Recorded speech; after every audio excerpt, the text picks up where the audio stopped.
உன்னை போலாகிடுமா?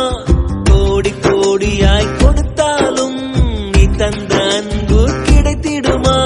ரத்தத்தை நான் தந்தாலுமே உன் தியாகத்துக்கு ஈடாகுமா?